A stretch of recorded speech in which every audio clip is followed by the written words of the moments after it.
All right. Well, then we'll go ahead and keep going here. Hey, everyone. Welcome back. I'm here with the lovely Tien Do, founder and CEO of InDZone, along with member board of directors of the Women in Oil and Gas Association. Tien, it's an absolute pleasure to finally get on Zoom with you. We're not in person, but we're here on the podcast. And so thank you so much for joining today. Thank you so much, Justin. It's my pleasure. So Good, I'm good. excited to be on, your Wake Energy podcast. Yeah. No, Fun. again, I couldn't be more excited. I love every guest. Every new guest is just an opportunity to learn, to share stories, to educate, and hopefully entertain the audience. But the first question I have, and if you're listening on a podcast, you may not see it, but if you're watching on YouTube, you'll see there's a beautiful picture. I don't know if it's a picture or a painting beside Tien or behind Tien.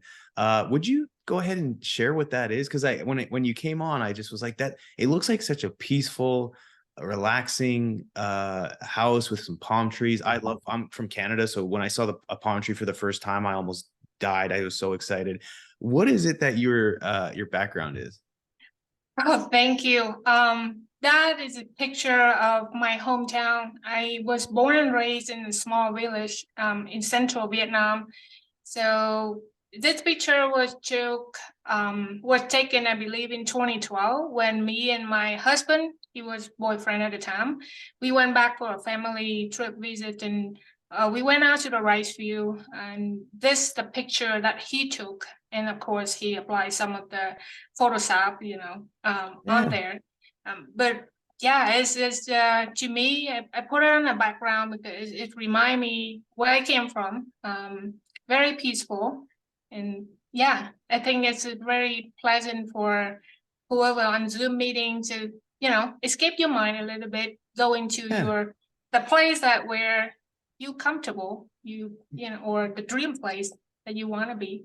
yeah. No, it's a very soothing, relaxing, just a tranquil picture of a nice little home with, again, the palm trees set it off. For me, I was like, palm trees in this nice little country house. I love it. Which I figured it wasn't here in the US, which maybe here in Texas they might have it, or Florida. But I have to ask. I mean, I don't. So we have a gentleman who works for us. His name is Kwa. He's from Vietnam, and I've never really taken the time, and I should, to ask him what it was like growing up in Vietnam. And so I'd love if you could share what your experience was. Yeah, again, as a child growing up in Vietnam, and for a lot of the listeners here in the US, maybe never been to Vietnam, just kind of share a little bit about it. Well, thank you. Yeah, I'm glad to share. So my family, I came from a somewhat big family. My mom and dad have 6 children total, and I was the youngest. And basically, I am the youngest one in the family. Both mom and dad are farmers, so our childhood is involved in a lot of, how to say, is traditional games. Take care of each other. Like my older sister will be like a second mom because my Mm, mom and dad will be, out on the field. And so childhood is very peaceful, pleasant. Yes, and it wasn't. Here's the thing I think I would like to share. We did not have electricity until 1998. wow. That was when I was in middle school. So yeah, at nighttime, because you don't have electricity, what do? Lifestyle is very different. For example, we don't have refrigerator. So food will be cooked on a daily basis, and you have to eat and finish the food right away because it's so hot. So there's no Wow. way to store it. But at nighttime was my favorite time because there will be 3, 4 generation with the neighbors coming, the elderly, the mom and dad, and then the children were surrounding in the front porch, and we have a Mm, little lamp light up. And then the elderly would tell a lot of story. It could be a war story, or it could be the story when they was young. To me, like that is the very fond memory of the childhood that I would say I never let go. yeah. In the community aspect of it, everyone in the neighborhood knew each other. Whenever we have a ceremony, we would invite. And here's the thing, wedding and such, big. the wedding could be anywhere from 7 to 100 guests if you combine the both side of family together. So Oh, that is wow. like the demonstration of how big of the community aspect uh, Yeah. of the life in Vietnam. Wow. No, that is so cool. And like you said, some of the fondest memories are in the evening and people sharing stories and just sharing quality time together with people that I would assume that you love and care about. It's oftentimes like the most simplest experiences create life's greatest joys, and to think back, and like I'm sure when you look at that picture, you probably have memories of being there. And I just think that's really neat. And I think a lot of people lose touch on some of those sort of like simple aspects of life that really bring a smile to a lot of people's places I or faces. I work with a gentleman who's from a very, very, very small town, Nebraska. And he went back there this summer and he took a picture of his home. And no joke, it's like maybe is twice the size of my home office, out in the middle of nowhere. He remembers bare, just having the bare necessities in life. And again, he's so thankful to come from that. And now he lives in Denver and he's doing very well. His kids will be fortunate to not grow up in an environment like that. And it wasn't bad, but it was just they didn't have a lot of the luxuries that a lot of folks in our position have, being that we've done well in our careers and we've just been extremely fortunate to have done that. But again, I think it's just a great reminder. There's no place like home. That's where the heart is, I feel like, most of the time. Yeah, definitely. And you touched it right on. That's remind me to my college day as well. I went to college in Vietnam. Ah. My first year, I lived with 7 other girls. We all in the same rooms. There were 4 bunk beds, just like on Oh, four wow. sides of the wall. Speaking, the spacing inconvenient, right? Mm, But it's the reality not define who you are. Um, that's wow. you really define yourself, and don't let that those circumstances dictate the what your focus, what you want to be. My dream was very simple, because I did not have refrigerator. My dream is to have my own refrigerator, to Wow. have a cup of yogurt in there. That's my dream when I was in college. Wow. No, that's So amazing. yeah, Huh. but And and and then so what is, you said that was in college. I'm assuming, and I may be making an assumption here, but I would imagine you do have a refrigerator that's filled with something other than yogurt as well. So what does the dream look like now that you've made a dream come true? So it's amazing when I look back what my dream was when I was in college. Yes, today I have a house, I have a family. I mean, the fridge is big, but a lot of stuff in it, including yogurt. Yeah. But yeah, so my next dream, Justin, is really how to um, make an impact of what I do with Mm, the company I just founded, named InDZone Consultings. It's a big dream. And further down the road, I would like to bring that, the core is how to bring that affordable energy to developing countries such as Vietnam. mhm. I would paint you a picture, and actually is on a couple of my posts of linking. In Vietnam, especially in the village, women, the lifestyle is still really, they cannot afford energy like we do here, just because the ratio between the income and the cost of energy. I think Right. the cost of electricity around 20 to 22% of the average income. So that's a Wow. really high. So my mom still, cooking with charcoal, with wood instead of gas. And Yeah. even with the gas, it's not a plumbing, it's actually a portable, um, Hmm. portable gas tank, like what we have to do barbecue here. And she's still very costly to use those. She prefer to use wood instead because the gas actually costs a lot of money. And then summer, we have, like centralized AC in the house. In Vietnam, we cannot afford that for the most part. So Wow. majority, if you can afford the AC, it's gonna have to be in individual room. And usually it's just 1 or 2 room of the house will have that in your bedroom, for example.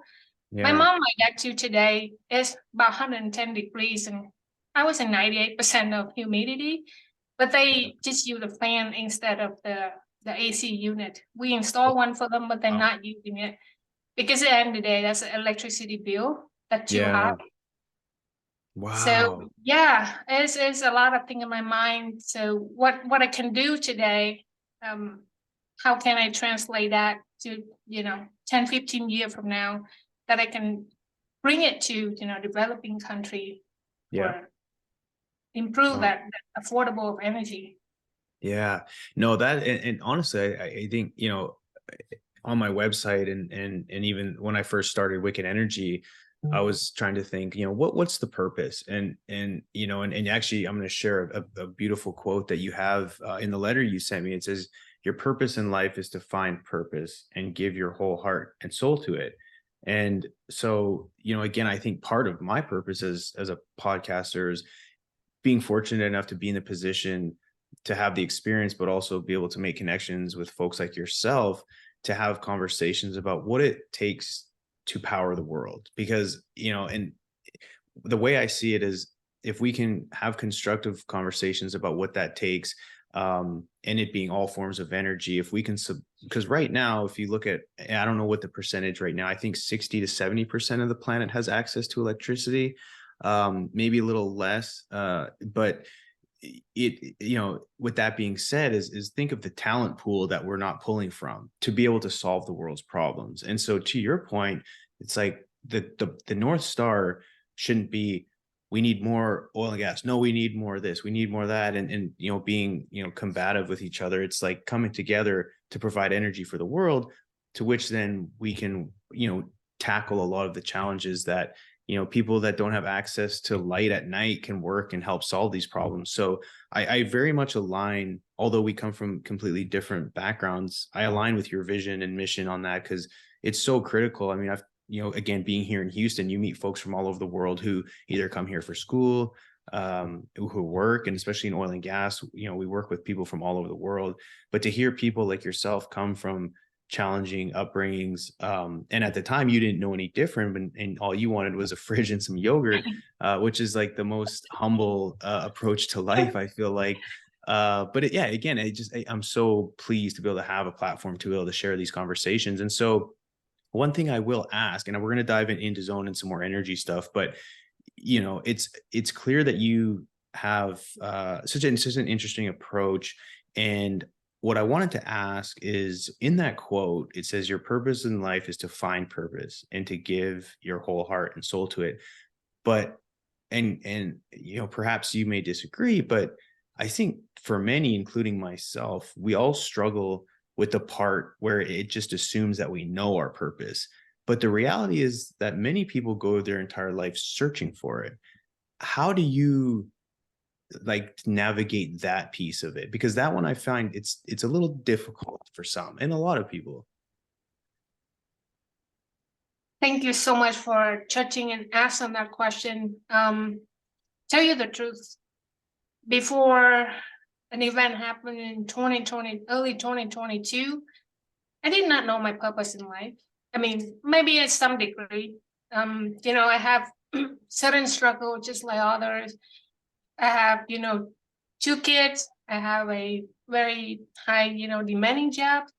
And you go through the day just like, okay, I'm gonna do my best doing both words, but I always feel guilty that, being cannot be a fully as a mom to support, my kids when they need it. I do my best. Yeah. And so, work is oil and gas, we all know, demandings, and I was in operations. The time to time, you feel like you really in a space where um it's like hair on fire all the time.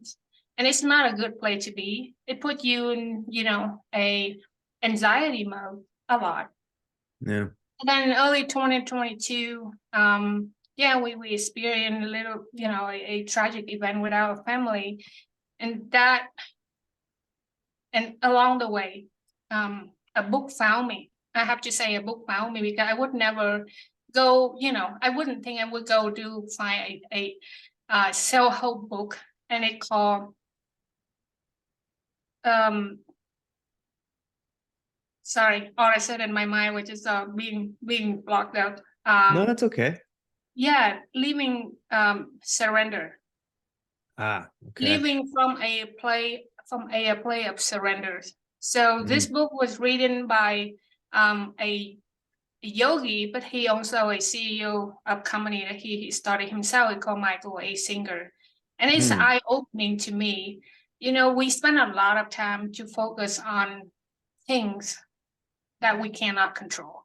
We mm, complain about the weather, anything that the landscaping, a lot of merging acquisition, which you don't have a control over, and you have anxiety about all the time. Think about million things that you cannot control.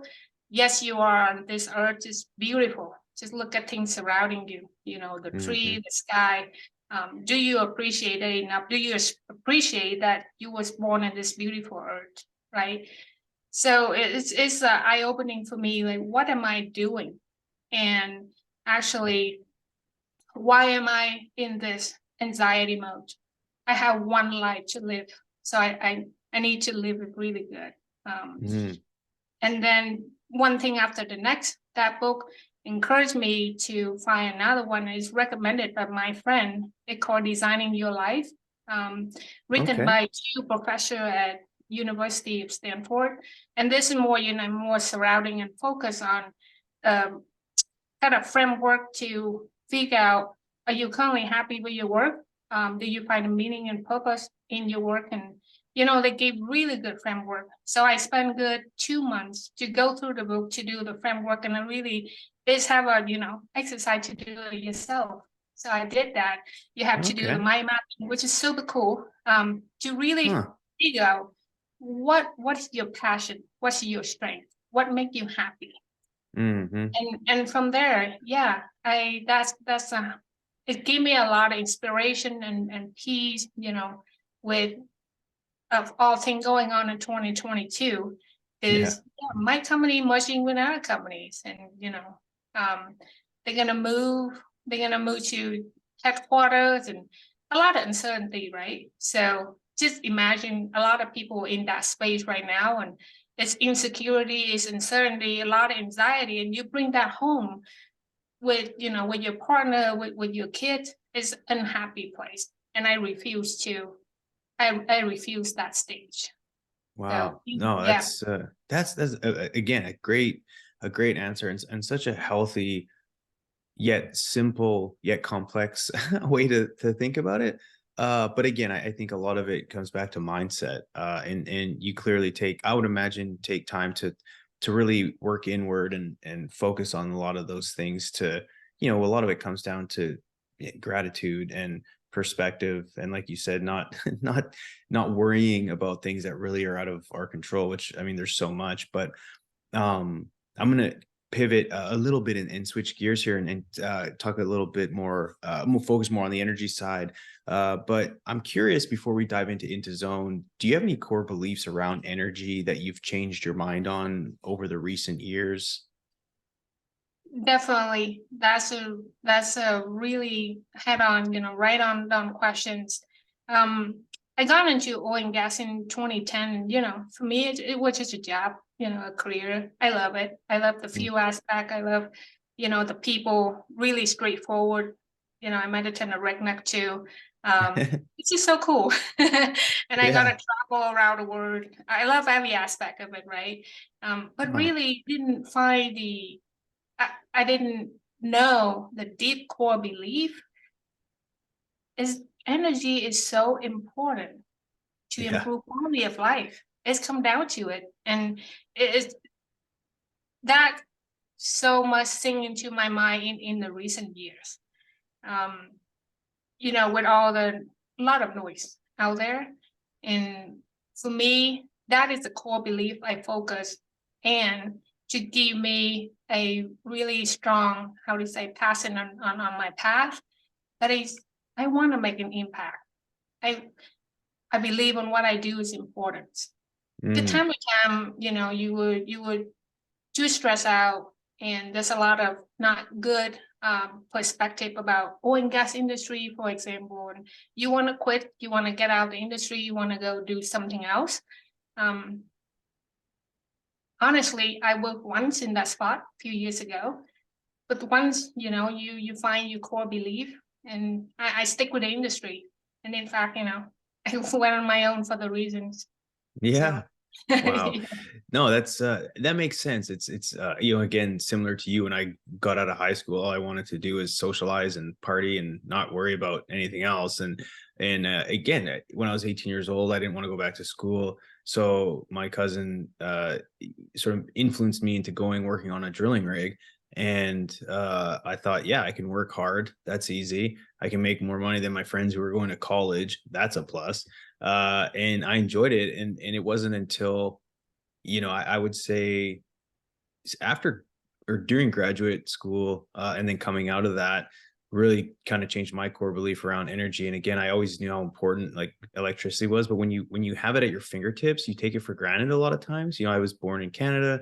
The house was always warm in the winter, and the house was cool in the summer because it never really got that hot. And the lights came on, and things charged, and we drove around, and yeah, we had our basic needs met. But it wasn't until kind of broadening my network and diving into the data that it really made me realize some of the things that I take for granted, which makes me realize like, okay, now I have a responsibility to give back and make an impact, right? And so I'm really curious though, Tien, how did you go from Vietnam to then essentially arriving to Denver, having a great career, and then starting your own company? I'm very interested in the journey on how that took place. Yeah, thank you. So the journey, it rooted back in my college day. I went to college in the Ho Chi Minh City University of Technology. It's wrong name, but at the time that was the only technology university in Vietnam, and then it still are to today. Mhm. In my third year of college, I received scholarship from a company called Schlumberger. Now it's SLB. They Yeah, were, yeah, yeah. yeah. And I also got elected to their internship program for 2 months summer. So that was 2007. And then when I graduated, they offered me a job to be an offshore wildlife engineer. And at the time, believe it or not, cultural aspect and everything else considered, it wasn't a good fit for career for a female in Vietnam. So I declined the opportunity, and I found a job in domestic job.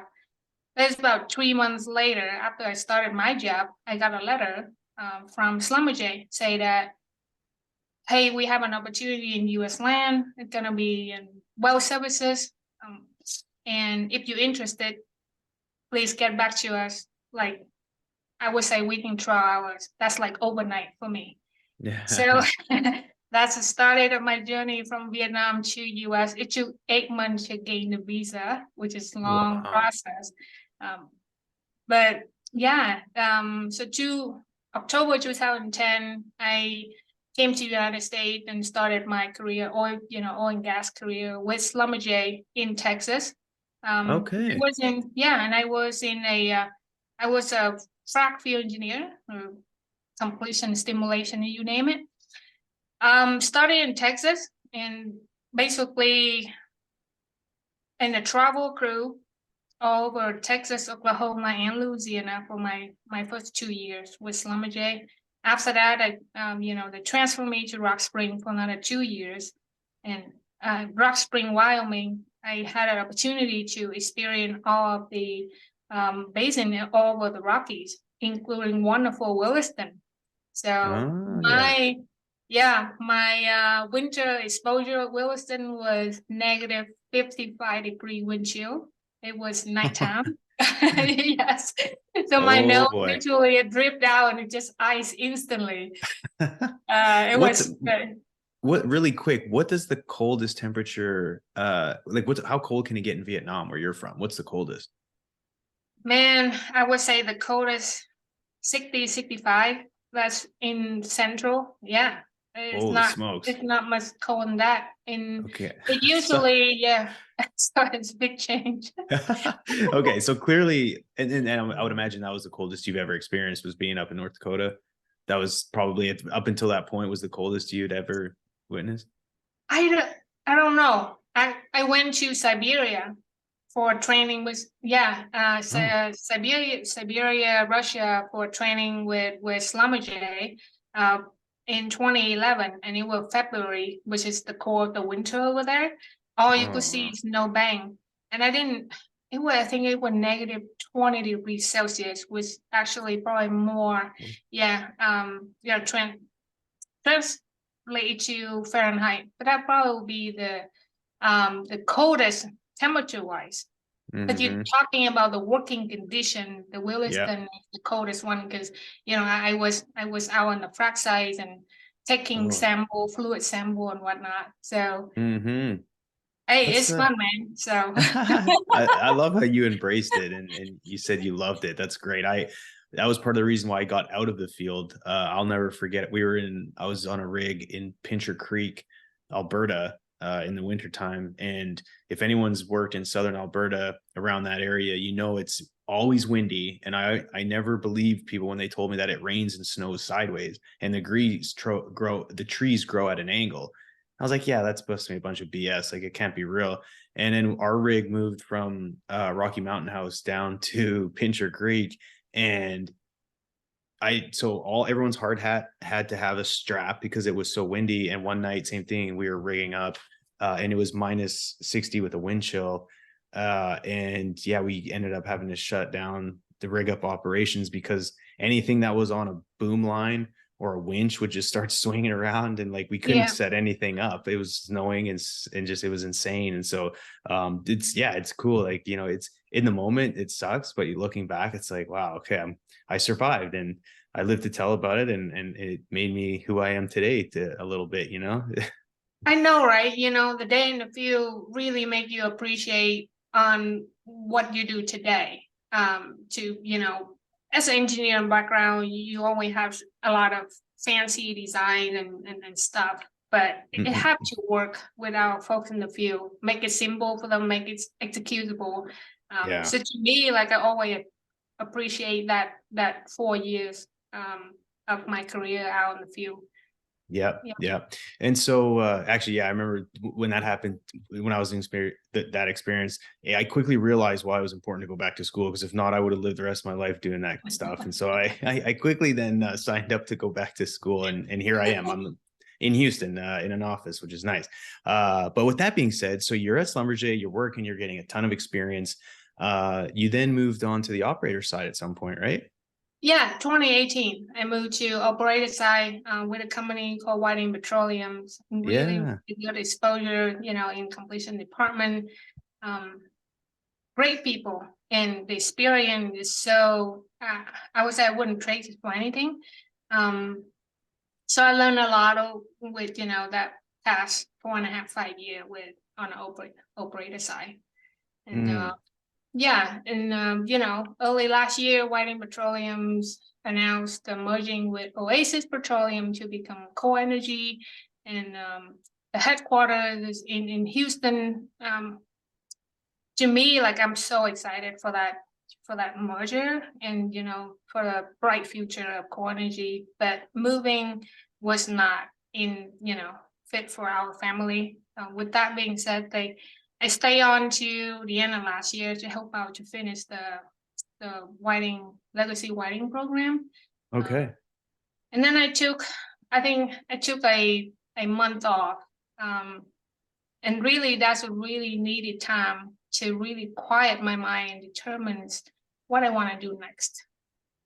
And, it just that when you are your mind clear, you quiet, and what's the purpose that you want to do with your career, but also your life. That is really when the idea of go on my own, establish my company, and the name InDZone, like all come on and together.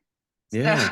yeah, I no, it's because it's a common saying, right? Like when you're in the zone, it's like you can't be stopped, and it's like nothing else matters. You're focused, and you're in this state of flow, and again, it's what you can accomplish is amazing. So when you're into zone, it's, I mean, that's the best you can be, right? Yes, it's very clear, like, is what you want to do, and you can see the vision of your future, your life. And to me, it's amazing when your mind is too noisy, too crowded, and with all the sorts of awareness, you cannot think clear.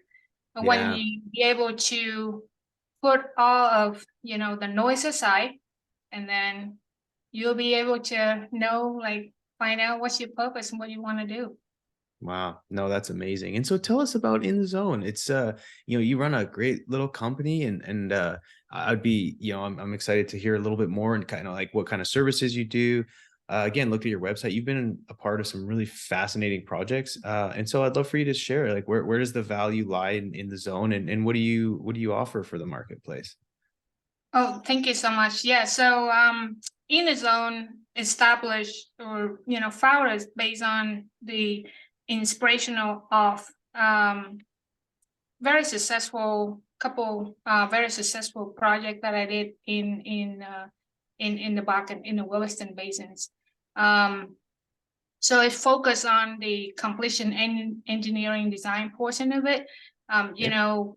In the Williston basins, being known with a lot of high growth and frac out of zone, and when your stimulation going to the zone that, like, unwanted, you can get unproductive product from it, such as dangerous gas like hydrogen sulfide or excessive amount of water. So I basically I implemented a technology that I call fracture geometry control with optimized completion design. And Mm. of all 11 wells that I apply this technique on, is basically produce zero to negligible amount of the dangerous gas in a very Wow. high risk areas. Um, and that gave me such a big inspiration to, I need to share this learning curve, this knowledge with auto operators in the basins. So that's Yeah. the core why InDZone is founded. And the name, if you think on the side of, the spiritual meaning of it, the really for the technical, really in the zone, which mean you put your resource into productive zone. You want it to be productive zone, so that you can get the most production performance out from it. Right. Um, that's that going to the name. So yeah, principally in the zone, providing very comprehensive completion engineering services, with Okay. special, very focused on special completion design to with fracture geometry control, um, and also in the space optimization as well. That's my Uh, passion. Yeah. okay. I always, my view is there's always opportunity for improvement. Right, right. Yeah. So being, because you obviously have an extensive background in completions engineering. I'm curious, has completions, so I'm on the drilling space. I've always been in drilling. And drilling has evolved. So subsurface, I think directional drilling has evolved probably more than anything. And to your point, like getting into zone, it's, their well planning and well design and their ability to steer to the exact spot to essentially lay a good well, to where completions can come in and then ultimately, get the most productivity out of that well as possible. I'm curious, from a well or completions design perspective, is it evolving rapidly, or is all the low-hanging fruit already taken care of and now it's just like marginal increases in productivity and efficiency? Like, can you kind of give an idea on where we're at in terms of completions design, and where the future might be? Yeah. Obviously. So with the completion design is it has been an evolution in the past 10 years. And here's a little perspective to put in the picture. 2010, we started it in this, like, more in Williston basins. 2010 started with 1 million pound prop and about 44,000 pound of barrel of the fluid, throttling fluid, and you pump just a low rate, 30, 40 barrel per minute. But now today, think about it, is range anywhere from 10 to 15 million pound prop, and you pump about 250,000 barrel of the fluid with a pump rate 90 to 100 barrel of the of the pumping rate. So it's everything a 10-fold plus. Right. Wow. Which means the intensity of the of the completion has increased like significantly. So it has been such an evolution. So now today, I think operators more in the space of improve efficiency, and I would say a little bit more of the, I don't like to use this term, but it's called factory mode, where you find cheaper products and local sand, for example, to put more of the products higher intensity with a more affordable cost. Okay. Yes, but we still, I think we still constantly evolving. And here's my perspective. As a lot of major basin in the U.S. enter into the mature phase, you call it, infill development, if you will, and with the much higher intensity of the hydraulic fracturing, it creates challenges such as high growth for one that we've seen in Delaware Basin or Williston Basin. And the second, you hear a lot these days, they call parent-child well interaction, the parent-child well effect. Some of them, actually a lot of them is unwanted because it could significantly impact the wellbore of the parent well. When you experience a really strong interaction or interference, it could cause wellbore collapse, and that's very costly. And the second one, I don't know how much you like in the recent year, a lot of paper that public out the plate like Montney Formation or Woodford Formation in Oklahoma, where you frack a gel well, it impacted with the parent well, where the parent well would lose up to 80% of productions. So the damage is really huge. So those are the challenge currently. So as industry as a whole, I went to EarthTech in Denver last month. I think you were there as well. I did. We didn't meet. I know. We may have walked by each other, but didn't recognize it. Yeah, I know. And, from all the people that I noticed that as industry, we're still in the early stage of understanding the impact, the interference. We're not yet in the phase of, what are, the solutions, like effective solution for the challenges. So that's where that's why I'm in right now with InDZone, to offer that knowledge sharing, how to basically effectively control your fractures. Right. To mitigate the impact of parent-child well interaction, or to mitigate that high growth. Right. So it sounds like there's still plenty of opportunity and a lot to learn about, again, just like fractures and how they act in different rock, which I would imagine is so hard because, I mean, you can only collect so many samples and so much data, which I guess over time you can use things like, AI and machine learning to help gather up a ton of data and hopefully to, make conclusions to help make better decisions after that. But I mean, what do you find the biggest challenges right now for you, or what questions are unanswered that you're really striving to seek out? Wow, that's a really tough question. In the completion words, usually it's not a non-unique answer because there's so many things involved into the completions. And, each of the companies will have their own belief. Each engineer will have their own, the hypothesis of how things work. So for me, when I interact with operators, different operators, here's what I found out, like how to, internally with operator group, how to have that interaction between departments to identify the problems. Like I've seen disconnection between, the drilling department to the completion department to the production departments. Yeah. You smile because it's like the further down you down the chains, you inherit of some things.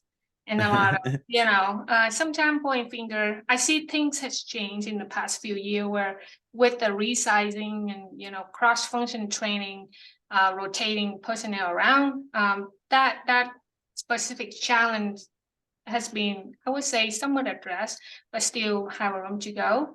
And second of all, how to, for me in particular, how to break that, how to translate my belief of the, innovation or technology to, to operators who have a challenge. And that's the bridge that I'm working on to overcome.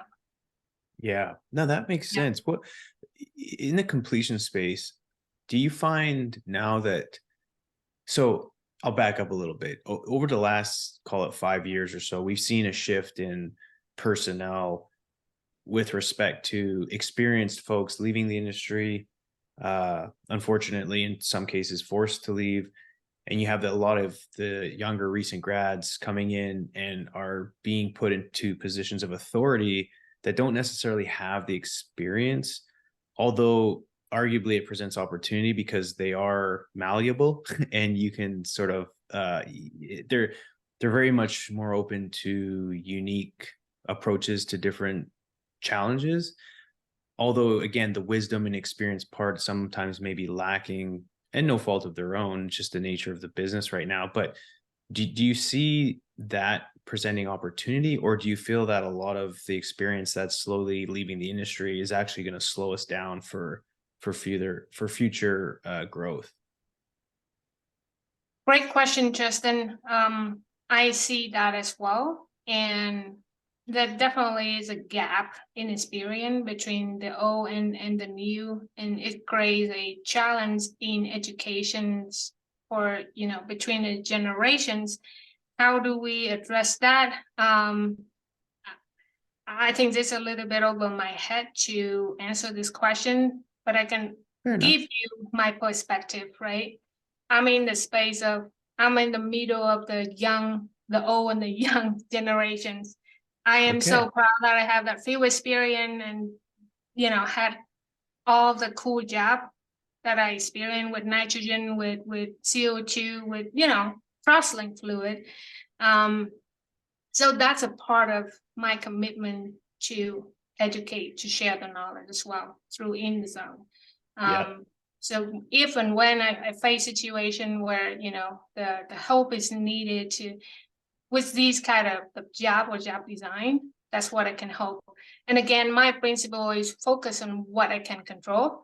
I cannot control other people's perspective. Let's say the young generation that more believe in IA, then, I can give them my opinion, and that's up to them to make decision, on their own. So again, to do your best to think what could make an impact and focus on what you can control. The gap with the industry, I'm seeing, quite a bit of technical forum out there that bring people from, different generation, different operators. So more of that sharing is going on currently compared to the past. And I think that's a great way to do a knowledge sharing between a different generation, also like among operators. And I love to see that. I mean, I join to those technical forums whenever I have a chance. Yeah. And you know, your podcast like this as well. You see like a ton of podcasting, you start, you know, coming up with the energy. It's it's great to a great way to, you know, educate and bring people together. That is the part of networking um wonderfully, right? That's how Yeah. you know people and you talk and then you share the knowledge, you share experience. Yes. Yeah. The knowledge shared and the education piece I think is critical. And now fortunately with technology like Zoom and all these virtual platforms that you can meet obviously allow you to connect to the world at a much easier on a much easier level. But then too is like LinkedIn, I've seen, over the last, again, just over time, a lot of people sharing some knowledge and even some of the stuff that people would typically charge in the past for. They're putting it out there and they're kind of sharing data to help people again make better decisions, take that information, plug it into their systems to hopefully solve some of their problems. But I just think the willingness to share and help, especially in oil and gas, because again, for a long time and even now, and this comes with any industry, but you face headwinds in support, whether it's financially or politically, or again, just the human capital piece. Like it's hard to find people.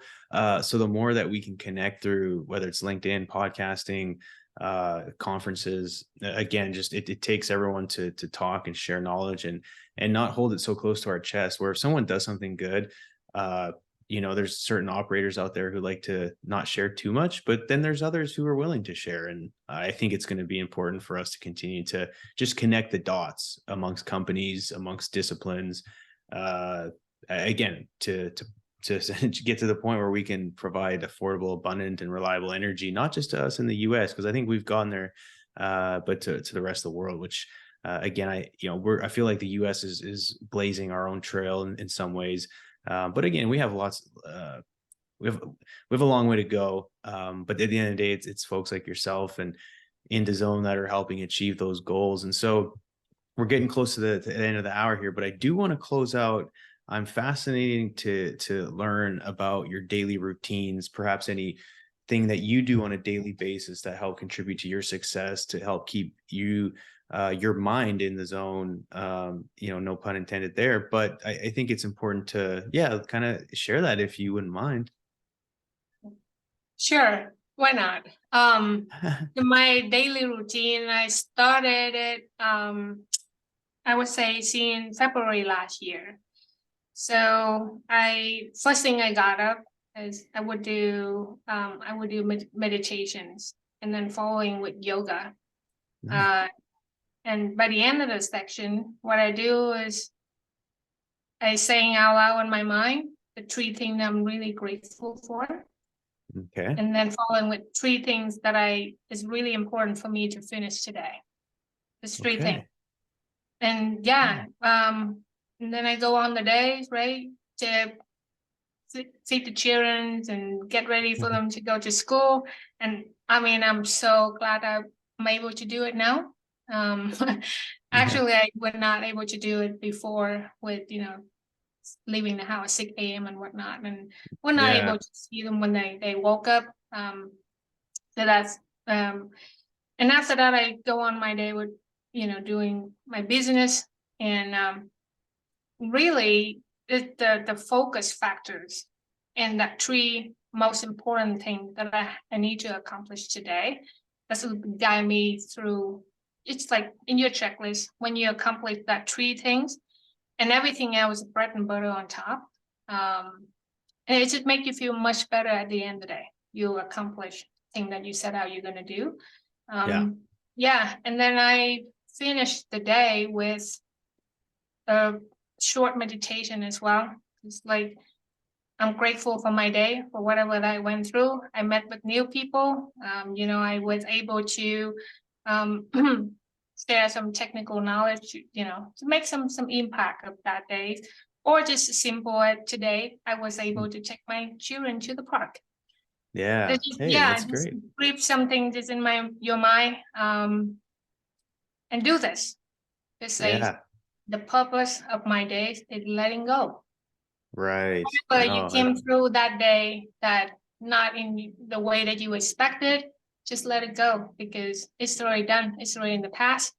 mhm. Yeah, and I do like 5-10 minute meditation, and that just set me right to bed. Wow. No, it's letting go is tough, especially with our phones and we literally can be connected 24/7. But I'm curious on the meditation piece. It was something that, again, I think it's a very loosely defined term, right? I think a lot of people have their thoughts on what meditation is or what it shouldn't be. Again, how would you describe like what meditation is and what kind of what form of, because there's different forms, right? And so I'm curious what kind of meditation you do. Yeah, you are right. That's a different form of meditations for me because I am really a self doer. So I don't listen to, there's a couple of channel out there that you can just subscribe and you listen to it. The key thing of meditation is to quiet your mind. You'll be Mm, amazing how much your mind talking to you constantly, every second, every minute. It's just constantly talking to you. So if you're right. able to just set up your mind for like a minute, and that's amazing. And then you expand that out. I started with 5 minutes and then 10 minutes. My way of meditation is I sit down and then I do deep breathings, and I count in my mind. Recently, I connected with the picture of the universe, or Oh, just find cool. an image. If you are religions, picture a picture of God with His glory out, and then shine the line to, and you start inhale that light, like you do deep Ah, breathing, inhale and exhale. So use your mind to envision things like this. A light will go through, inhale through your nose and go through your heart, your lung, clear out everything that unhealthy, go down to your tummy, and then just hold it for 5 seconds if you can. And after that, okay. you exhale the light out, your imagination light. You Yeah. exhale it out, it like go through your vertebrae, right? And go through your neck, and it basically end up in your brain. And Hmm. you will see your brain is so bright, so healthy. Just repeat that process for 10 times or 20 times, depending on your timeline. It's Yeah. really helped me. It's really helped me to kind of focus on my breathings, just deep breathings, and it Yes. takes times. It takes times. And I tell you what, that is the meditation, that is the base to start. The very hard part is through constantly throughout your day, how you letting go. Yeah. Someone, yeah, someone, piss you off, or your children misbehave. What do? Right? You react instantly for the most part. Hmm. It's amazing how I learned to not react right away. It just give me just breathe for 1 second. And Yeah. then it give you, okay, here's a situation, accepted it first, and then you be better, have a um better, solution on how to react with it. It sounds so simple, but man, it's really hard, Justin. And to me, I think it's a lifelong journey, and I just at the beginning stage, but I didn't Yeah. know so much change. Like within my personality, I don't worry so much anymore. Like I don't have that such a great amount of anxiety, and I'm just like I'm happy. Yeah. No, that is so cool. The power of breath is so unknown and underrated. I so I like years ago I bought a infrared sauna and I put it upstairs in one of our spare bedrooms, and that's where I do my meditation. I'll do it in the evenings most of the time.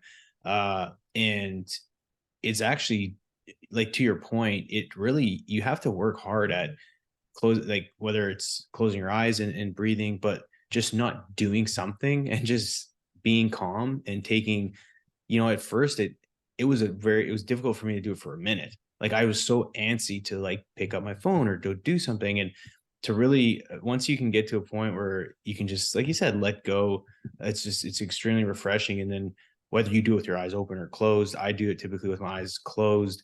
Uh, Once you kind of open them up, it's kind of like it's like you're recharged. It's a very interesting practice, which one that I admire. And like you hear some folks in different parts of the world, they do it for days. Like it blows my mind that you could do that.